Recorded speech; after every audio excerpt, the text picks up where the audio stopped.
लुधियाना शहर के अबन एस्टेट दुगरी की रहने वाली सुखविंदर कौर सुखी इन दिनों कोरोना पॉजिटिव मरीजों के लिए मसीहा बनकर सामने आई है। महामारी के इस दौर में जहां लोग इंसानियत को भूल रहे हैं और अपने सगे परिजन अपनों का दाह संस्कार करने से भी कतरा रहे हैं, वहीं दूसरी ओर कोई रिश्ता नहीं होने के बावजूद सुखी कोरोना पॉजिटिव मरीजों को उनके घर ताज़ा भोजन पहुंचाकर मानवता की मिसाल पेश कर रही है। अजीत फाउंडेशन के नाम से एनजीओ और डॉक्टर आम्बेडकर नगर में गरीब बच्चों के लिए फ्री स्कूल चला रही सुखी अपनी संस्था के सहयोगियों की मदद से खुद ही घर में भोजन तैयार करती हैं और फिर उन्हें पैक करके कोरोना मरीजों के गेट पर टांग आती हैं।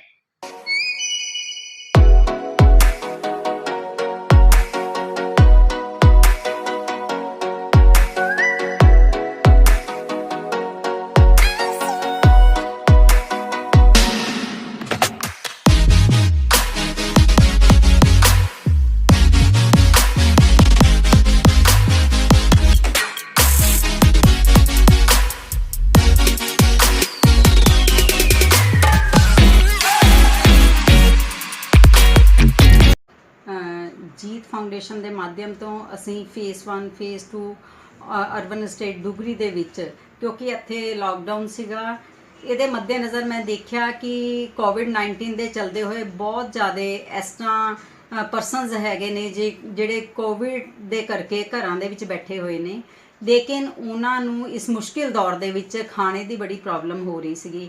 ਮੇਰੇ ਅੰਦਰੋਂ ਇੱਕ ਆਵਾਜ਼ ਆਈ ਕਿ ਇਸ ਮੁਸ਼ਕਿਲ ਘੜੀ ਦੇ ਵਿੱਚ ਮੈਂ ਉਹਨਾਂ ਲਈ ਕੁਝ ਕਰ ਸਕਾਂ। ਤੇ ਘਰ ਦੇ ਵਿੱਚ ਸਾਰੇ ਕੰਮਕਾਜ ਤਾਂ ਬੰਦ ਹੈਗੇ ਨੇ, ਇੱਥੇ ਲਾਕਡਾਊਨ ਸੀਗਾ, ਅਸੀਂ ਬਾਹਰ ਵੀ ਨਹੀਂ ਜਾ ਸਕਦੇ ਸੀਗੇ, ਤਾਂ ਮੈਂ ਘਰ ਦੇ ਵਿੱਚ ਹੀ ਬੈਠ ਕੇ ਫੂਡ ਬਣਾਉਣਾ ਸਟਾਰਟ ਕੀਤਾ ਔਰ ਮੈਂ ਇੱਕ ਮੈਸੇਜ ਪਾਇਆ ਕਿ ਮੈਂ ਉਹਨਾਂ ਪਰਸਨਸ ਨੂੰ ਜਿਹੜੇ ਕੋਵਿਡ ਪੋਜ਼ਿਟਿਵ ਹੈਗੇ ਨੇ, ਘਰ ਦੇ ਵਿੱਚੋਂ ਦੀ ਬਾਹਰ ਨਹੀਂ ਜਾ ਸਕਦੇ, ਉਹਨਾਂ ਨੂੰ ਮੈਂ ਫਰੈਸ਼ ਫੂਡ ਮੁਹੱਈਆ ਕਰਾਵਾਂਗੀ। ਤੇ ਮੈਨੂੰ ਜਦੋਂ ਮੈਂ ਆਪਣਾ ਸਟੇਟਸ ਪਾਇਆ ਤੇ ਮੈਨੂੰ ਕਾਲਸ ਆਉਣੀਆਂ ਸਟਾਰਟ ਹੋ ਗਈਆਂ। ਸਭ ਤੋਂ ਪਹਿਲਾਂ ਹੀ ਫੇਸ 2 ਦੇ ਵਿੱਚੋਂ ਦੀ ਇੱਕ ਡਾਕਟਰ ਮੈਡਮ ਦੀ ਕਾਲ ਆਈ ਮੈਨੂੰ ਕਿ ਫੂਡ ਚਾਹੀਦਾ ਹੈਗਾ ਆ। ਮੈਂ ਉਹਨਾਂ ਨੂੰ ਫੂਡ ਪ੍ਰੋਵਾਈਡ ਕਰਵਾਇਆ ਔਰ ਉਸ ਤੋਂ ਬਾਅਦ ਵਿੱਚ ਹੋਰ ਫੈਮਲੀਜ਼ ਦੇ ਵੀ ਮੈਨੂੰ ਕਾਲਸ ਆਏ।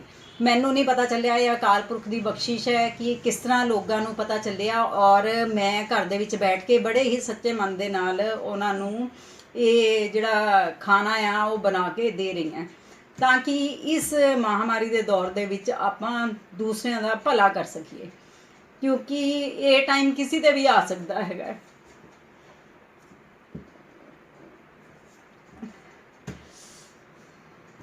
ਕਿਉਂਕਿ ਮੈਂ ਚਾਹੁੰਦੀ ਹਾਂ ਕਿ ਇਨਸਾਨ ਨੂੰ ਡਰਨਾ ਨਹੀਂ ਚਾਹੀਦਾ, ਹਿੰਮਤ ਦੇ ਨਾਲ ਹਰ ਕਿਸੇ ਮੁਸ਼ਕਿਲ ਦੇ ਵਿੱਚ ਜਿਹੜਾ ਇਨਸਾਨ ਹੈਗਾ ਆ ਉਸ ਦੀ ਬਾਂਹ ਫੜਨੀ ਚਾਹੀਦੀ ਹੈਗੀ ਹੈ। ਪਹਿਲਾਂ ਤਾਂ ਸਾਡੇ ਨੇਬਰ ਦੇ ਵਿੱਚ ਹੀ ਕਿਸੇ ਨੂੰ ਕੋਵਿਡ ਹੋਇਆ ਸੀਗਾ। ਮੈਂ ਉਹਨਾਂ ਨੂੰ ਕਹਿੰਦੀ ਰਹੀ ਕਿ ਤੁਸੀਂ ਡਰਨਾ ਨਹੀਂ ਹੈ, ਮੈਂ ਘਰੋਂ ਦੀ ਬ੍ਰੇਕਫਾਸਟ ਬਣਾ ਕੇ ਲੈ ਕੇ ਜਾਣਾ ਔਰ ਲੰਚ ਉਹਨਾਂ ਨੂੰ ਕਈ ਵਾਰ ਮੈਂ ਦੇ ਦਿੰਦੀ ਸੀਗੀ। ਜਦ ਕਿ ਉਹਨਾਂ ਦਾ ਪਰਿਵਾਰ ਹੈ ਉਹ ਵੀ ਮਤਲਬ ਕਿ ਲੇਡੀ ਹੈਗੀ ਆ, ਉਹ ਵੀ ਬੜੀ ਬੋਲਡਲੀ ਕਰੇ ਕਿ ਸੁਖਵਿੰਦਰ ਆਪਾਂ ਹੈਲਪ ਕਰਾਂਗੇ ਹੈ ਨਾ ਉਹਨਾਂ ਦੀ, ਅਤੇ ਉਹਨਾਂ ਦਾ ਮਨੋਬਲ ਵਧਿਆ ਅਤੇ ਮੈਨੂੰ ਲੱਗਿਆ ਕਿ ਉਹ ਇਨਸਾਨ ਬਹੁਤ ਜਲਦੀ ਠੀਕ ਹੋ ਗਏ। ਤਾਂ ਇਸ ਕਰਕੇ ਮੈਂ ਇੱਕ ਮੈਸੇਜ ਦੇਣਾ ਚਾਹੁੰਦੀ ਹਾਂ ਕਿ ਆਪਾਂ ਇਸ ਦੌਰ ਦੇ ਵਿੱਚ ਡਰਨਾ ਨਹੀਂ ਹੈ, ਇੱਕ ਦੂਸਰਿਆਂ ਲਈ ਹੌਸਲਾ ਆਪਾਂ ਬਣ ਕੇ ਉਹਨਾਂ ਦੀ ਹੈਲਪ ਕਰਨੀ ਹੈਗੀ ਹੈ।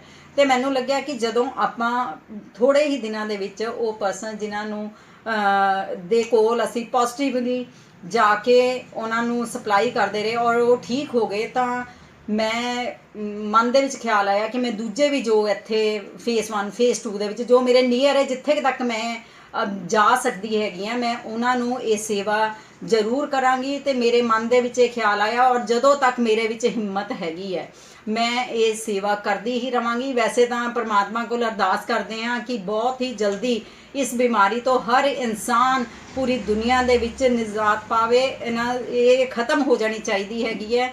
ਪਰਮਾਤਮਾ ਜ਼ਰੂਰ ਇਸ ਤੋਂ ਸਭ ਨੂੰ ਬਚਾਏਗਾ, ਕਿਉਂਕਿ ਕੁਛ ਐਸੇ ਇਨਸਾਨ, ਕੱਲ੍ਹ ਹੀ ਮੈਨੂੰ ਰਾਤੀ ਯੂਪੀ ਤੋਂ ਕਿਸੇ ਦੀ ਕਾਲ ਆਈ ਕਿ ਮੈਡਮ ਤੁਸੀਂ ਇਹ ਫੇਸ 2 ਫੇਸ ਡੁਗਰੀ ਦੇ ਵਿੱਚ ਕਰ ਰਹੇ ਹੋ ਕਿ model town extension D block ਦੇ ਵਿੱਚ ਸਾਡੇ ਫਾਦਰ ਔਰ ਮਦਰ ਹੈਗੇ ਨੇ ਉਹਨਾਂ ਨੂੰ ਵੀ ਤੁਸੀਂ ਖਾਣਾ ਦੇ ਦੂੰਗਾ। ਮੈਂ ਕਿਹਾ ਜ਼ਰੂਰ ਦਊਂਗੇ, ਕਿਉਂਕਿ ਉਹਨਾਂ ਨੇ ਦੱਸਿਆ ਹੈਗਾ ਕਿ ਉਹਨਾਂ ਦੇ ਮਦਰ 2-3 ਦਿਨਾਂ ਤੋਂ ਜਿਹੜੇ ਹੈਗੇ ਨੇ ਉਹ ਕੋਵਿਡ ਕਰਕੇ ਐਕਸਪਾਇਰ ਹੋ ਗਏ। ਸਿਰਫ ਉਹਨਾਂ ਦੇ ਫਾਦਰ ਹੈਗੇ ਨੇ। ਤਾਂ ਤੁਸੀਂ ਦੇਖੋ ਇਸ ਤਰ੍ਹਾਂ ਦੀ ਬਹੁਤ ਮੁਸ਼ਕਿਲ ਦੇ ਵਿੱਚ ਇਹ ਮੈਡਮ ਦੁਨੀਆ। ਤੁਸੀਂ ਮਤਲਬ ਕਿ ਖਾਣਾ, ਬ੍ਰੇਕਫਾਸਟ, ਡਿਨਰ ਸਭ ਦੇ ਰਹੇ ਹੋ?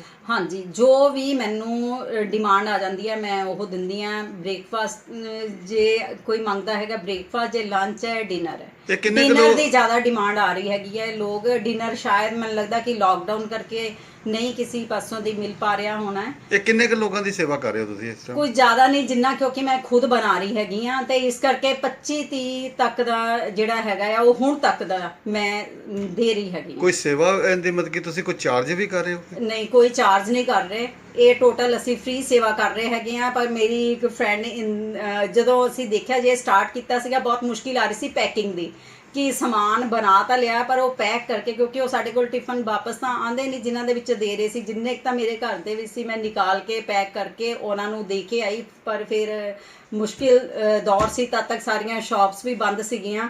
ਔਰ ਮੈਂ ਸਾਡੇ ਫਿਰ ਨੇੜੇ ਇੱਕ ਡਿਪਾਰਟਮੈਂਟਲ ਸਟੋਰ ਹੈ, ਉੱਥੇ ਗਈ। ਉੱਥੇ ਤੁਸੀਂ ਇਮੇਜਿਨ ਕਰ ਸਕਦੇ ਹੋ ਕਿ 20 ਰੁਪੀਜ਼ ਦਾ ਇੱਕ ਕੈਰੀ ਬੈਗ, ਜਿਹੜਾ ਲਿਫਾਫਾ ਜਿਸ 'ਚ ਆਪਾਂ ਦਾਲ ਵਗੈਰਾ ਪਾਵਾਂਗੇ, ਉਹ ਮੈਨੂੰ ਮਿਲਿਆ। ਤੇ ਅਚਾਨਕ ਕੁਦਰਤ ਵੱਲੋਂ ਹੀ ਮੇਰੀ ਇੱਕ ਫਰੈਂਡ ਦੀ ਕਾਲ ਆ ਗਈ, ਇੰਦਰਪ੍ਰੀਤ ਦੀ, ਕਹਿ ਰਹੀ ਕਿ ਮੈਮ ਮੈਂ ਕੁਝ ਤੁਹਾਡੀ ਹੈਲਪ ਕਰ ਸਕਦੀ ਹੈਗੀ ਆ। ਮੈਂ ਕਿਹਾ ਨਹੀਂ, ਮੈਂ ਸੇਵਾ ਆਪਣੇ ਆਪ ਕਰਾਂਗੇ। ਪਰ ਫਿਰ ਵੀ ਉਹਨਾਂ ਨੇ ਜਿਹੜਾ ਮੈਨੂੰ ਪੈਕਿੰਗ ਦਾ ਹੈਗਾ ਆ, ਜਿਹੜਾ 20 ਰੁਪੀਜ਼ ਦਾ ਇੱਥੋਂ ਮਿਲਦਾ ਸੀਗਾ, ਉਹ ਸਾਰੇ ਮੈਨੂੰ ਉਹ ਫ੍ਰੀ ਦੇ ਕੇ ਗਏ ਹੈਗੇ।